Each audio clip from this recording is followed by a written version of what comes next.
Bismillahirrahmanirrahim. Assalamualaikum warahmatullahi wabarakatuh.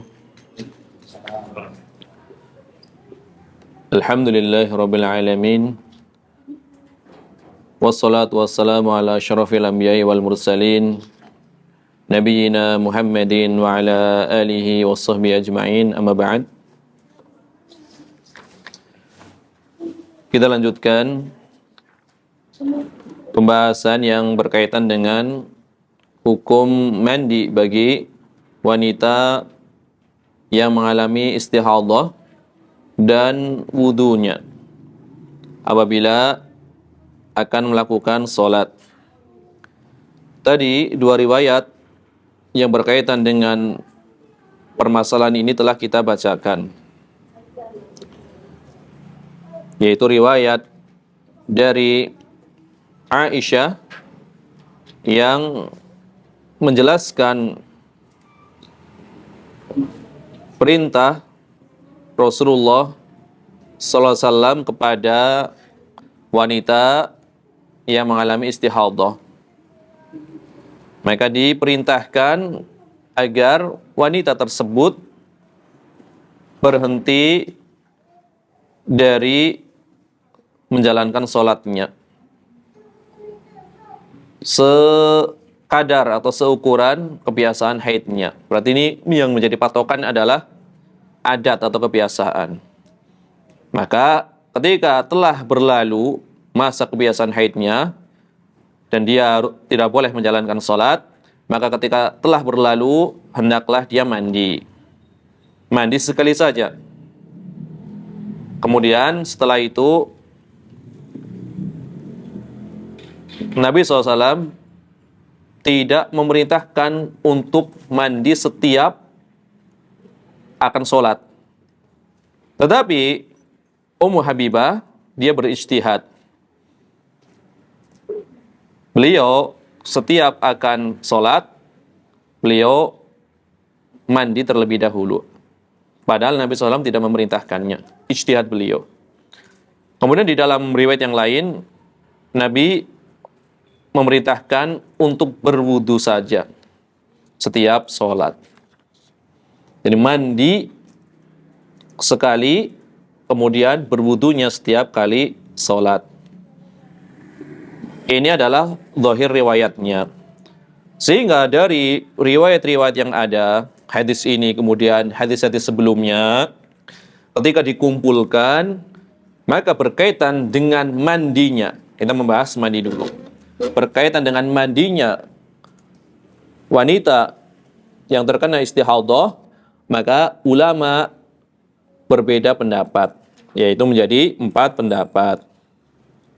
Ya, pendapat pertama tadi dinyatakan atau pendapat yang dipilih oleh jumhur ulama dari 4 mazhab telah kita bawakan, yaitu hanya wajib mandi ketika telah berlalu masa haidnya sekali.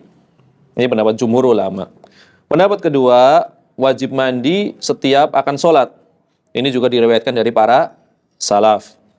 Kemudian pendapat yang ketiga, dia mandi pada setiap sholat yang bisa dikumpulkan waktunya, agar bisa dilakukan jamak suri, yaitu mengakhirkan waktu sholat yang pertama, mengawalkan waktu sholat yang kedua. Zuhur dengan asar, asarnya diawalkan, zuhurnya diakhirkan, seakan-akan kayak di jamak.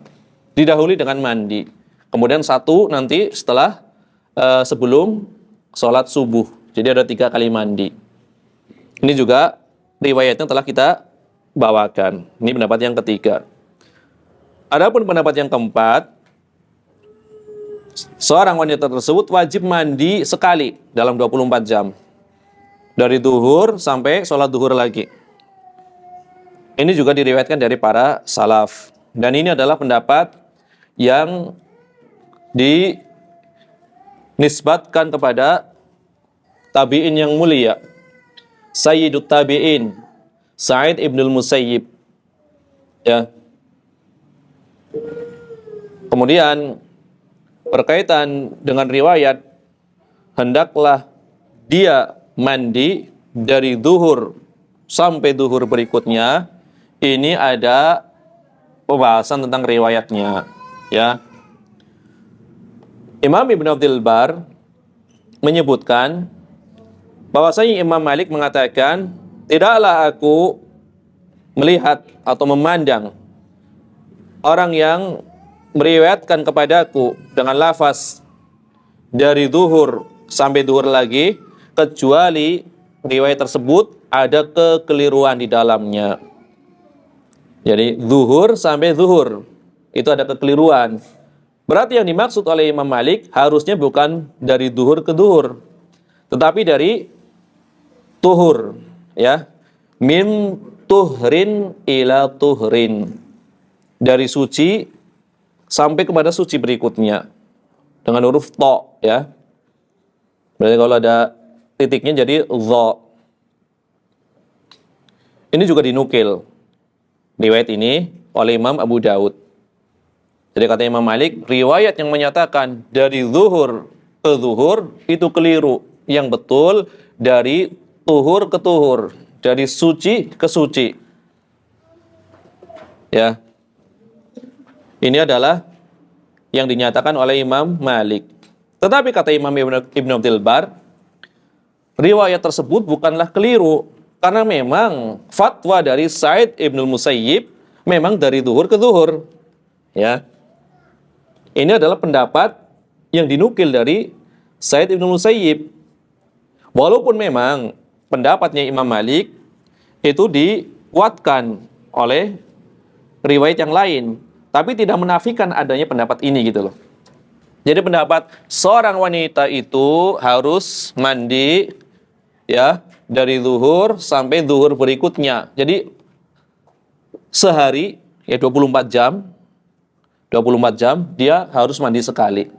Ini pendapat Imam Ibnul Musayyib. Tetapi pernyataan Imam Malik yang menyatakan ini keliru, riwayatnya harusnya dari tuhur ke tuhur, ini adalah riwayat yang didukung oleh riwayat Imam Ibn Abi Syaibah, ya. Ternyata di dalam Musannaf Ibn Abi Syaibah dinyatakan riwayat yang seperti ini, ya. Yang mendukung riwayatnya Imam Malik. Berarti riwayat yang mendukung pernyataan Imam Malik ini justru menguatkan pendapat jumhur ulama. Menguatkan pendapat jumhur ulama. Disebutkan di dalam Musannaf, haddatsana Fudail an Yahya ibni Sa'id, telah menceritakan kepada kami Fudail dari Yahya bin Sa'id dari Al-Qaqqa ibn Hakim. Qaqqa mengatakan, Sa'altu Sa'id bin al-Musayyib. Aku pernah bertanya kepada Sa'id ibn al-Musayyib anil mustahadah, tentang wanita mustahadah yang mengalami istihadah. Faqala, maka Sa'id menjawab dengan jawaban yang mantap. Ma ahada a'lam bihada minni. Tidak ada yang lebih berilmu, tidak ada yang lebih mengetahui permasalahan yang berkaitan dengan mustahadah melebihi pengetahuanku. Ini untuk menunjukkan kesikohan. Aku adalah orang yang paling paham tentang perkara ini. Ini kata Sa'id ibn Musayyib.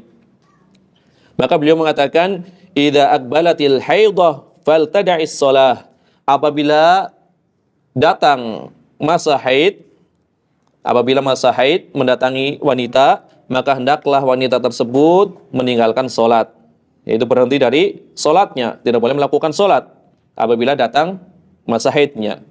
Wa idza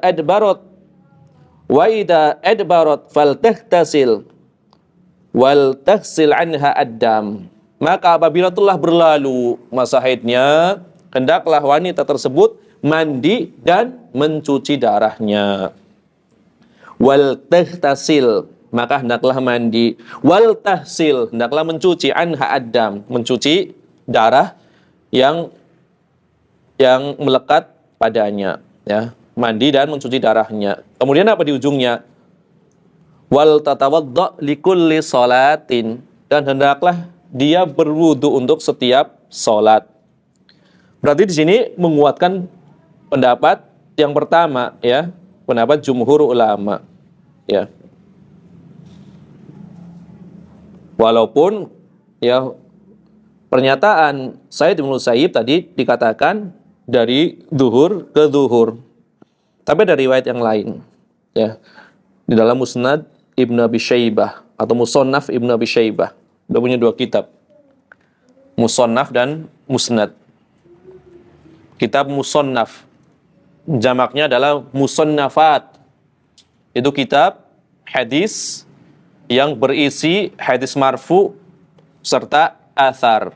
Jadi isinya bukan hanya hadis marfu, tapi ada athar, mauquf, kemudian sebagian riwayat dari tabi'in dan lain-lain. Jadi inilah, ya, 4 pendapat berkaitan dengan permasalahan wanita mustahadhah. Kemudian setelah membawakan seluruh pendapat, maka Syekh Abdullah Al-Fauzan mengatakan walladzi yadhhar wallahu a'lam qaulul jumhur, dan yang lebih kuat wallahu a'lam adalah pendapat jumhur ulama. Berarti pendapat yang pertama. Berarti apa? Wajib mandinya hanya sekali saja ketika berlalu masa haidnya. Ya. Kemudian setelah itu berwudu untuk setiap sholat. Tapi wudu nanti akan kita bahas. Ini kita bahas mandinya dulu. Ya. Kemudian Syekh Abdullah Al-Fauzan mengatakan wa huwa annal wajiba an tahtasila 'inda idbari haidatiha. Yang wajib seorang wanita adalah mandi ketika berhenti masa haidnya. Lianna hadza wa thabit fi sahihain. Karena riwayat inilah riwayat yang tetap di dalam sahihain, Sahih Al-Bukhari dan Muslim. Wa ma'ada dzalik la taqumu bihi hujjatun 'alal wujub. Adapun riwayat selain yang ada di sahihain, maka tidak bisa dijadikan hujjah yang kuat yang menyatakan kewajibannya. Berarti ada kalanya bisa sunnah, tetapi tidak bisa menjadi hujjah kuat tentang wajibnya.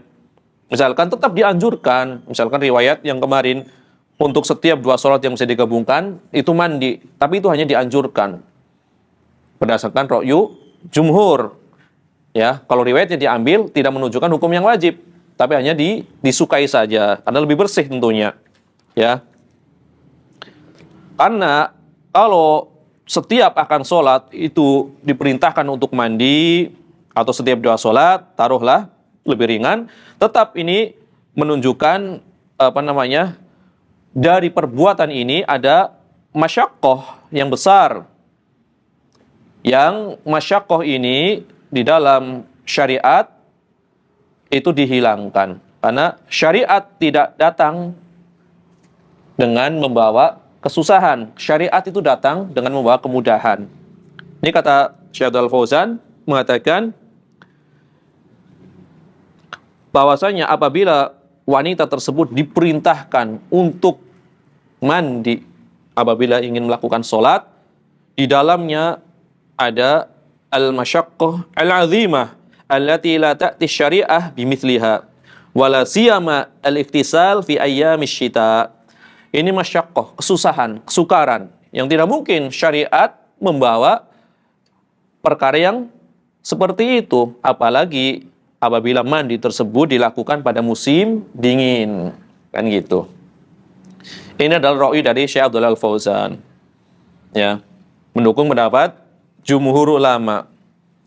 Tapi memang tidak dinafikan 3 pendapat yang selain ini semuanya diriwayatkan dari para salaf, baik para sahabat maupun para tabi'in. Berarti khilaf yang muktabar, ya. Hanya mereka khilaf saja wajib atau enggaknya. Tetapi kalau misalkan mampu untuk mandi, ya tetap disukai apabila tidak ada kesulitan, tidak ada masyaqqah, kan lebih bersih. Adapun di dalam riwayat Muslim dari hadisnya Aisyah yang berkaitan dengan kisah Ummu Habibah bintu Jahash, Kan tadi dikatakan di ujung riwayat, Al-Hafidz kan mengatakan apa? Fakanat taghtasilu kulla salatin. Jadi Ummu Habibah, beliau senantiasa mandi dulu untuk setiap sholatnya, kan seperti itu. Maka ini juga tidak bisa menjadikan hujah tentang wajibnya perkara tersebut. Kenapa? Karena ini adalah suatu perbuatan dari ijtihad Ummu Habibah. Nabi SAW tidak memerintahkan beliau, ya. Ini datang mandi ini adalah dari ijtihadnya Ummu Habibah, ya, bukan diperintahkan oleh Nabi SAW. Bahkan Nabi SAW memerintahkan mandi hanya sekali. Umkuthi qadara ma kanat, berhentilah kamu qadra ma kanat tahbisuki haidotuki thumma tasili. Berhentilah, diamlah engkau. Janganlah engkau sholat seukuran kebiasaan haidmu. Biasanya haidmu menahanmu berapa hari untuk tidak bisa sholat. Kemudian mandilah. Gitu aja udah. Bukan kemudian mandilah untuk setiap sholat. Jadi memang mandi di akhir ya masa berlalunya kebiasaan haid saja. Ya. Maka ini menunjukkan bahwasanya tidak disyariatkan mandi untuk setiap akan sholat. Berdasarkan riwayat ini. Kemudian Al-Imam Asy-Syaukani di dalam Nailul Autar Syarah Muntaqal Akhbar, ini juga kitab yang sangat bagus, syarah dari kitab Al-Muntaqa, kitab hadis ahkam, di antara kitab hadis ahkam yang paling lengkap, hampir 4.000 hadis. Ya, karya Majduddin Abul Barakat Abdus Salam bin Taimiyah Al-Jadd, ya, Ibnu Taimiyah Al-Jadd sang kakek. Kitabnya namanya Al-Muntaqa atau disebut dengan Muntaqal Akhbar. Di dalam kitab Nailul Autar berkaitan dengan hadis-hadis yang berkaitan dengan wanita mustahadah, beliau mengomentari pernyataan para ulama berkaitan dengan perkara ini, yaitu kewajiban tentang seorang wanita istihadah di dalam melakukan sholat, ada kewajiban mandi terlebih dahulu. Maka setelah membawakan riwayat yang banyak, kemudian beliau menguatkan pendapat yang berseberangan dengan pendapat itu. Ya, artinya menguatkan pendapat yang menyelisihi pendapat yang menyatakan wajib. Maka kemudian beliau mengatakan wa qad sarraha jama'atun minal huffaz bi annaha la taqumu biha al-hujjah. Maka sekelompok dari para ulama ahli hadis, para hufaz dikatakan di sini, para hufaz telah dengan tegas menyatakan riwayat-riwayat tadi tersebut yang dibawakan itu tidak bisa dijadikan sebagai hujjah. Ya. Wa ala fardi anna ba'daha yashuddu ba'dan fahiya la taqwa ala mu'aradati ma fis sahihain wa ghairihima min amrihi sallallahu alaihi wasallam bil husli idza adbaratil haidah faqat. Taruhlah kita menganggap riwayat-riwayat tersebut saling menguatkan, ya. Kalau kita katakan riwayat-riwayat tersebut saling menguatkan, maka riwayat-riwayat tersebut tidak bisa menentang riwayat yang ada di Sahihain dan selainnya, yaitu dari perintah Nabi SAW berkaitan dengan mandi pada akhir masa berlalunya haid saja, ya. Nabi tidak menerangkan lagi, kemudian kamu mandi, sudah. Ini ketika berlalu masa haidnya. Kemudian ada kaidah kata Al-Imam Asy-Syaukani, wa tarkul bayan an waqtil hajah la yajuz. Meninggalkan keterangan, mengakhirkan keterangan pada waktu yang dibutuhkan itu tidak boleh bagi Nabi sallallahu alaihi wasallam, ya. Dalam ungkapan yang lain, takhirul bayan an waqtil hajah la yajuz, mengakhirkan penjelasan pada waktu yang dibutuhkan itu tidak boleh bagi Nabi sallallahu alaihi wasallam. Ya. Seandainya memang mandi itu adalah sesuatu yang wajib, maka tidak mungkin diakhirkan penjelasannya, langsung satu paket berarti. Maka mandilah kamu setiap akan melakukan sholat. Diterangkan langsung sehingga tidak ada kesamaran. Ya. Di sini Nabi SAW hanya menyatakan apabila telah berlalu masa haidmu, maka mandilah, kemudian lakukanlah sholat. Ya. Ini adalah pernyataan Al-Imam Asy-Syaukani di dalam Nailul Autar. Kemudian juga kaidah beliau bawakan di dalam kitab, ya, As-Sailul Jarar, ya, As-Sailul Jarar. Ini berkaitan dengan usul fikih yang ditulis oleh Al-Imam Asy-Syaukani. Ini adalah ya berkaitan dengan wanita istihadhah. Ini udah selesai nih berkaitan dengan istihadhah, ya. Jadi kesimpulannya ini selesai nih antara berkaitan dengan wanita mustahadhah. Jadi istihadhah itu kalau kita urut dari awal, jadi masing-masing wanita itu berbeda, ya kan? Pertama, wanita yang telah memiliki kebiasaan. Berarti wanita yang sudah memiliki kebiasaan. Maka istihadhah itu dikaitkan dengan kebiasaannya. Apabila berlalu dari waktu kebiasaan, maka itu darah istihadhah. Yang kedua adalah wanita yang belum memiliki kebiasaan, ya. Maka dia pada saat itu adalah tamyiz. Tamyiz itu dengan cara membedakan. Berarti dilihat warna darahnya. Berarti ini karena belum memiliki kebiasaan melihat warna darahnya. Bisa membedakan. Yang satu punya kebiasaan, yang kedua bisa membedakan.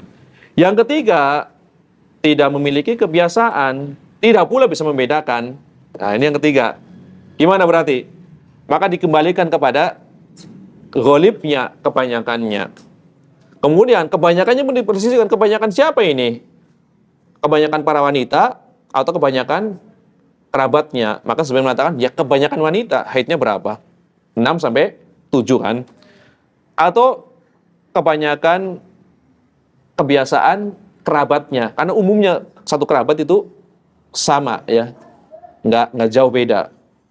Jadi ada 3 keadaan seperti itu. Ini berkaitan dengan wanita istihadhah. Berarti setelah itu, ya, dari 3 wanita tersebut, apabila telah diketahui kebiasaannya bisa membedakan atau mengikuti kebiasaan banyak wanita, berarti selain itu darah yang keluar dihukumi sebagai darah istihadhah. Berarti berlaku perkara-perkara yang memang asalnya diwajibkan. Sholat berarti harus sholat, ya, puasa berarti harus puasa. Kemudian setelah itu berkaitan dengan hukum mandinya. Maka jumhur mengatakan mandinya wajibnya sekali, ya. Tetapi misalkan kalau mau mandi pada waktu yang memungkinkan untuk bisa digabung sholatnya atau tidak memberatkan, mandinya tetap dianjurkan. Ini berkaitan dengan mandi. Jadi tetaplah yang namanya mandi itu bagus, ya, walaupun tidak sampai wajib, ya. Kemudian yang ketiga berkaitan dengan wudunya, ya. Maka berkaitan dengan wudu, memang jumhur ulama memerintahkan untuk berwudu setiap akan sholat, ya kan. Sebagian ulama mengatakan tidak wajib, ya, semuanya sunnah, ya. Kemudian sebagian lagi membedakan sholat wajib atau sholat sunnah. Kalau sholat sunnah selama belum batal ya nggak perlu wudu. Adapun sholat wajib mau batal mau enggak harus wudu, ya kan. Terus dari 3 pendapat ini maka Syekh Abdul Fauzan membuat kesimpulan apapun pendapatnya, baik yang menyatakan wajib maupun yang sunnah, maka pendapat yang lebih hati-hati hendaknya tetap melakukan wudu. Dengan alasan pertama, ya, wudu tersebut lebih, pertama tadi apa? Pertama, lebih hati-hati. Yang kedua, lebih menggugurkan tanggungan. Karena orang yang telah berwudu pasti telah disepakati dia bersuci. Ya. Jadi ini kesimpulan yang berkaitan dengan serba-serbi wanita istihadah. Ya. Tentu karena ini pembahasannya adalah hadis ahkam, bahkan dalam setiap hadis itu terkadang ada faedah hukum yang berulang, maka tentu tidak bisa diurutkan secara tertib sebagaimana tertib fikih. Adapun kalau pengen pembahasan yang tertib, tertata, urutannya jelas, kemudian tidak ada pengulangan pembahasan, maka hendaklah melihat kepada kitab fikih. Ya, babul haid, bab haid dari awal sampai akhir. Nanti seluruh riwayatnya dikumpulkan di masailnya. Beda dengan hadis. Hadis tercecer. Setiap hadis terkadang bisa dipakai untuk beberapa masail. Tapi kalau kita fikih enggak, masailnya dulu. Masail disebutkan baru dimasukin hadisnya. Jadi bukan membahas hadisnya. Ya. Jadi memasukkan hadis sebagai dalilnya. Kalau ini dalil dibahas bisa masuk ke masail yang mana? Lebih rumit yang mana? Yang hadis tentunya. Ya. Yang hadis tentunya. Karena ya tadi tidak ditertibkan berdasarkan urutan masalah. Karena belajar yang mudah kan memang diurutkan secara masalahnya. Masalah 1, 2, 3, 4 terus sampai selesai. Hadisnya tinggal masuk saja. Udah nggak bahas sahih dhaifnya, yang penting hadisnya ini. Ya tentunya setelah diketahui sahihnya, maksudnya nggak membahas tentang sanadnya. Adapun dalam pembahasan ilmu hadis, nanti hadis ini dipakai di bab lain. Ini dipakai di bab najis. Ternyata ini dipakai di bab haid dan seterusnya. Ya. Tapi ini pembahasan istihadah yang dikaitkan dengan cara bersucinya, ya. Setelah selesai, habis itu nanti pembahasan yang lainnya, yaitu berkaitan dengan apa-apa misalkan yang dihalalkan ketika haid, kemudian apa-apa yang diharamkan, kemudian apakah ada denda atas pelanggaran yang dilakukan ketika haid, kemudian sifat suci dari haid itu seperti apa sih? Ini suci karena ciri-cirinya ini. Ya. Ini juga nanti akan dibahas. Ya lagi-lagi karena mengikuti hadis tentu tidak tertib. Ya. Lagi-lagi mengikuti hadis tentu tidak tertib. Ya makanya untuk Bulughul Maram ya cocoknya untuk sakofah. Sakofah tentang kandungan hadis. Kalau untuk permasalahan fikih yang tertib ya harus kita fikih. Ya. Harus kita fikih. Makanya banyak faedah hadis yang akhirnya kayak berulang. Ya karena kan hadisnya seperti itu. Hadis ini fikihnya ini. Otomatis kan seperti itu. Sehingga banyak pengulangan, ya. Kalau mau dibawakan, tapi para ulama biasanya kalau sudah berulang tidak dibahas lagi. Tapi maksudnya kandungan hadis sebenarnya ini faedahnya berulang sebenarnya kan gitu. Sebenarnya hadis tersebut faedahnya berulang. Tapi karena telah dibawakan maka tidak perlu dibawakan faedahnya lagi. Yang terakhir ya, sedikit faedah dari Syekh Muhammad bin Shalih Al-Utsaimin berkaitan dengan ya riwayat ini.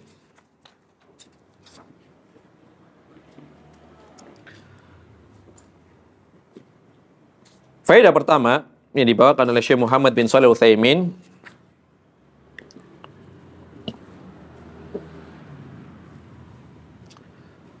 annahu qad yaqulu qail, barangkali ada seorang yang mengatakan innal istihadah ta'ti an wirathah.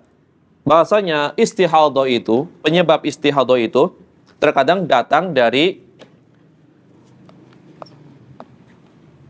persamaan atau yang dikaitkan dengan genetika, gen, keturunan gitu. Jadi orang yang atau wanita yang menderita istihadah biasanya karena faktor keturunan, ya. Karena tadi disebutkan dua orang kakak beradik ini kedua-duanya mengalami istihadah, ya. Barangkali kata Syekh Utsaimin ini karena faktor keturunan, ya. Dan ini bukan hanya istihadah, hal yang lainnya. Contohnya apa? Kanker kan seperti itu. Apalagi contohnya? Penyakit gula kan gitu. Biasanya kan karena keturunan. Kalau gula tapi bersilang ya. Silang. Tapi intinya ada faktor keturunan. Demikian pula orang-orang yang mengalami istihadah, ya.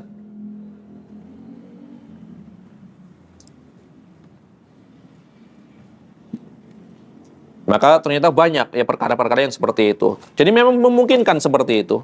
Makanya kan ada yang satu keluarga, ya, anak-anak perempuannya Jahash kena istihadah semua. Berarti kan memang asal dari ya keturunannya atau gennya kan seperti itu.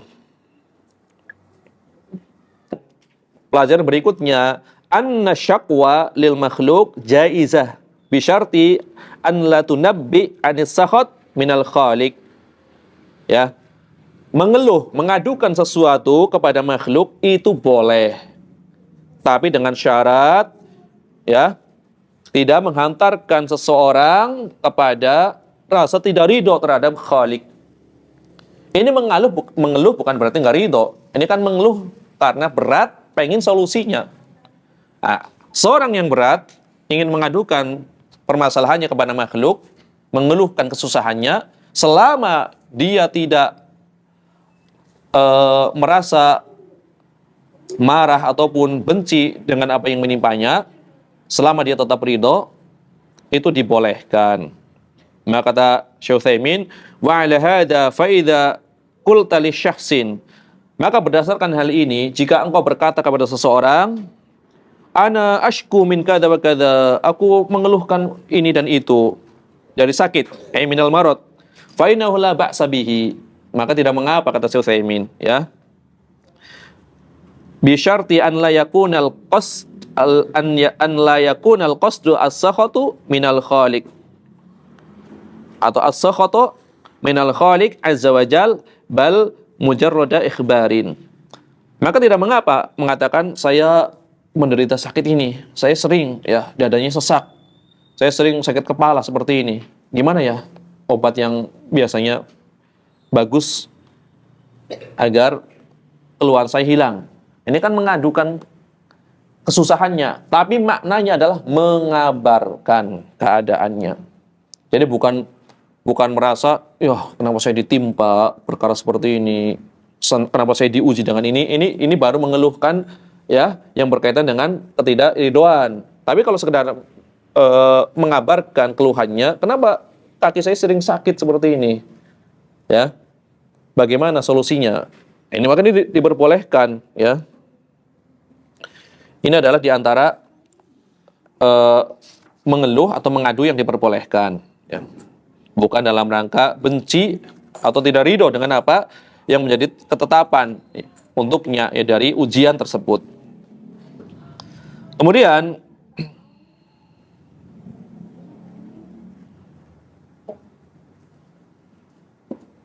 jawazu ijtihadil insan fil ibadat liqaulihi fakanat tahtasilu walakin ala ayyi syai'in banat ummu Habibah. Nah, di sini ada faedah bolehnya seorang berijtihad ya di dalam permasalahan ibadah berdasarkan riwayat. Kemudian Ummu Habibah dia senantiasa mandi terlebih dahulu sebelum sholat. Akan tetapi ijtihadnya ini dibangun di atas dasar apa? Ya. Maka dikatakan oleh Syekh Utsaimin yang nampak wallahu a'lam ijtihad beliau didasarkan pada fatwa Nabi SAW kepada saudarinya yang lain, ya. Jadi saudarinya diperintahkan untuk mandi setiap sholat. Tetapi Nabi SAW tidak menyuruh beliau, ya. Berarti beliau berijtihad karena saudara saya diperintahkan untuk mandi setiap sholat, maka saya juga melakukan mandi setiap sholat.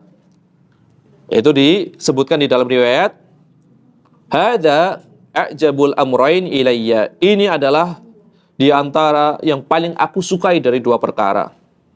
Dohirnya adalah mandi setiap akan sholat. Ya. Jadi ijtihadnya dibangun di atas dalil, ya, karena saudarinya diperintahkan untuk mandi setiap akan sholat.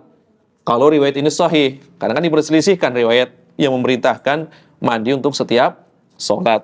Bahkan dalam sebuah pernyataan dari para imam menyatakan riwayat tersebut sahih tapi mansuh hukumnya. Tadinya diperintahkan setiap akan sholat untuk mandi tadinya, kemudian dihapus hukumnya, ya, karena memberatkan. Dihapusnya pun terjadi perselisihan. Sebagian mengatakan Nabi akhirnya memerintahkan untuk menggabungkan dua waktu sholat yang bisa digabung secara suri, ya, bentuknya saja bukan hakikatnya. Maka didahului dengan satu mandi, sehingga mandinya hanya 3 kali, ya. Awalnya 5 kali karena berat menjadi 3 kali. Pendapat yang kedua, memang benar-benar dihapus hukumnya, yang diperintahkan hanyalah berwudu untuk setiap sholat. Mandinya hanya sekali. Ya, ini kan bercabang jadinya. Ini jadi bercabang. Tapi ini seperti itu. Dari riwayat-riwayat tadi itu semuanya ada. Jadi tidak perlu heran kalau dia menyatakan, ini katanya wajib setiap sholat harus mandi. Ada riwayatnya dan sahih. Tetapi tidak setiap hadis yang sahih pasti hukumnya tetap berlaku. Ada kalanya dihapus, ada kalanya masih berlaku. Kan seperti itu. Ya. Kemudian pelajaran berikutnya, ya.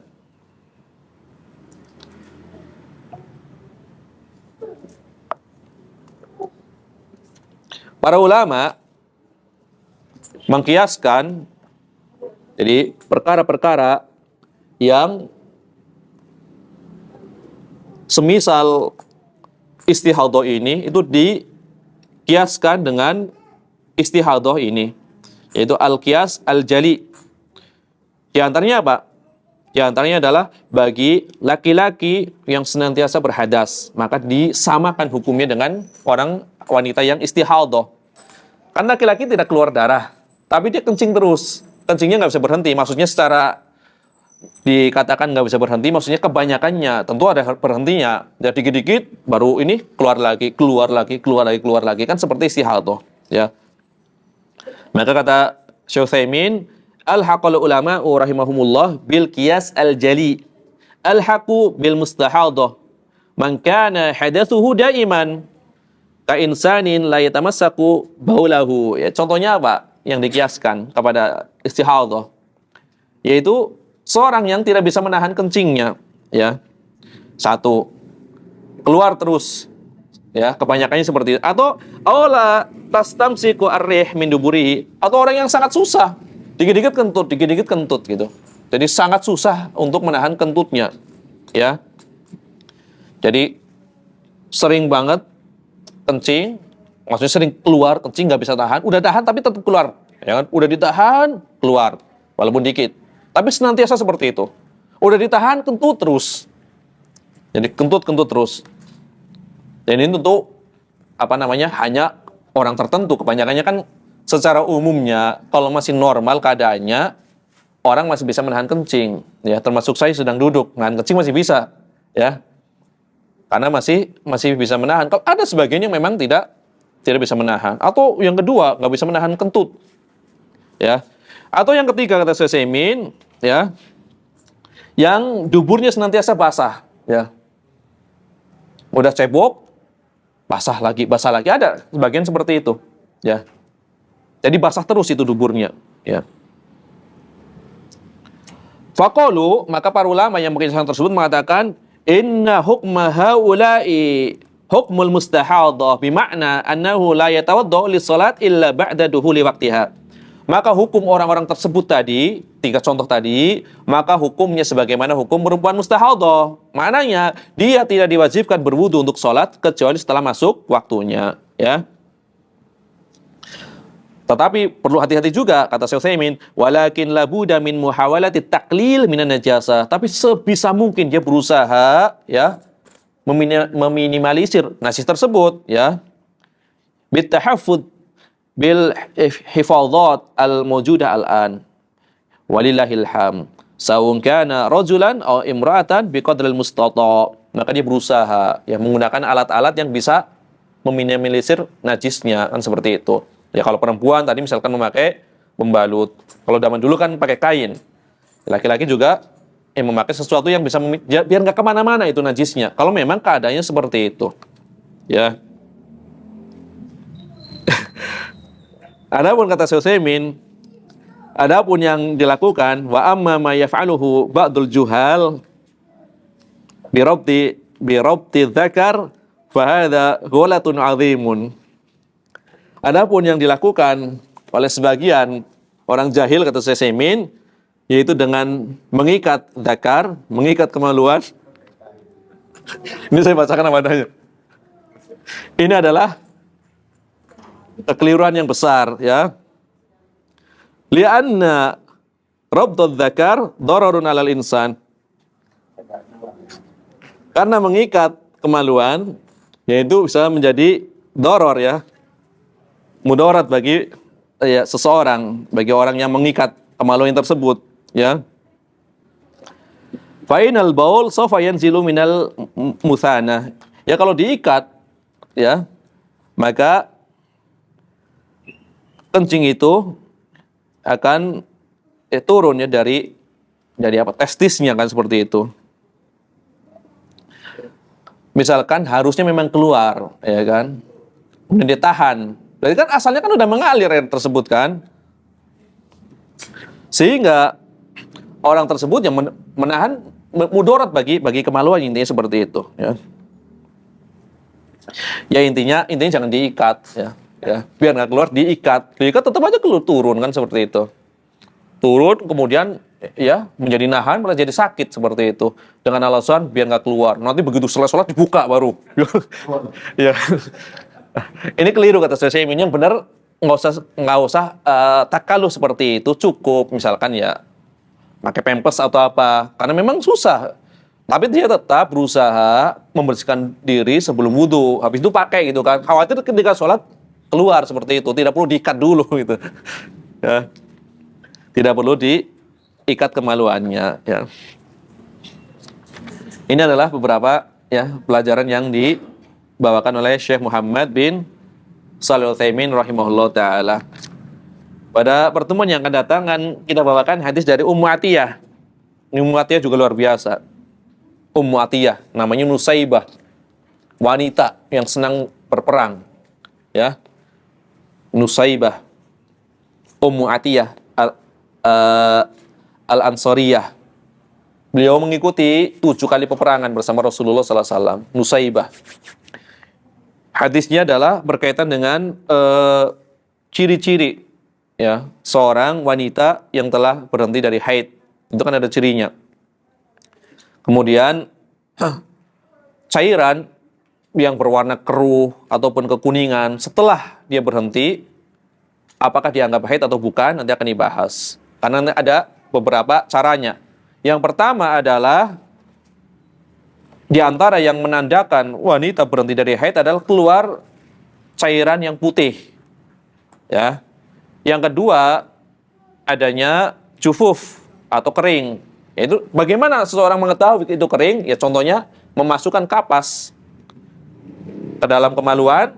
Kalau memang, ya, tidak ada sesuatu yang menempel pada kapas, maka itu menunjukkan telah suci. Nah, setelah itu, misalkan keluar cairan lagi yang berwarna keruh atau kekuningan, apakah ini dihukumi sebagai haid?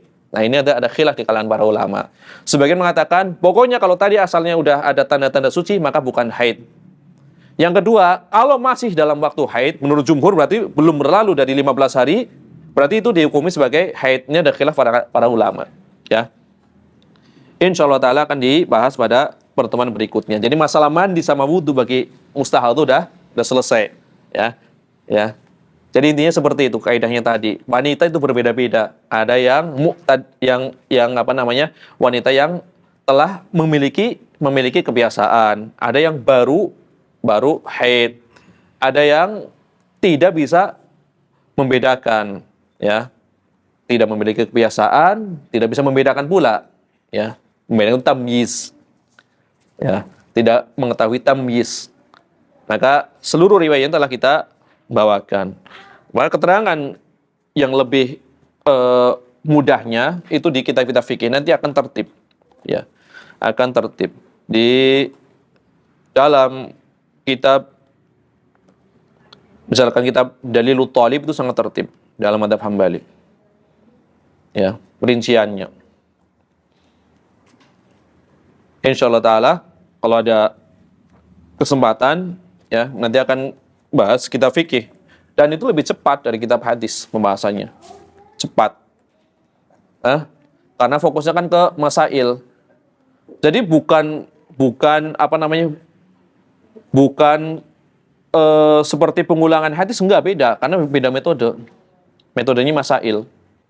Jadi cepat berlalu. Air cepat berlalu pembahasannya. Bejana cepat berlalu. Bahkan nanti akan kaya dengan permasalahan. Sehingga apa-apa ya masail yang umumnya dijumpai dalam kehidupan sehari-hari itu lebih mudah didapatkan. Ya karena memang persiapkan kitab-kitab fikih tersebut ya untuk permasalahan-permasalahan memang umumnya dihadapi sehari-hari, ya. Jadi terkadang ada beberapa masail yang dimasukkan tapi bukan berdalil Al-Quran dan Sunnah, tapi apa namanya dengan istidlal yang lainnya karena memang diperlukan. Jadi dalilnya terkadang di situ adalah qiyas yang memang tidak langsung teks dari Al-Quran maupun Sunnah. Itu juga ada. Yang namanya masail kan banyak. Ya. Ya, demikianlah yang bisa disampaikan pada kesempatan kali ini.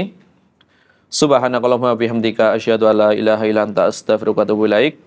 Wa sallallahu wasallam ala nabiyina Muhammad wa ala alihi wa sahbihi ajmain wa akhiru da'wana anil hamdulillahi rabbil alamin. Wassalamualaikum warahmatullahi wabarakatuh.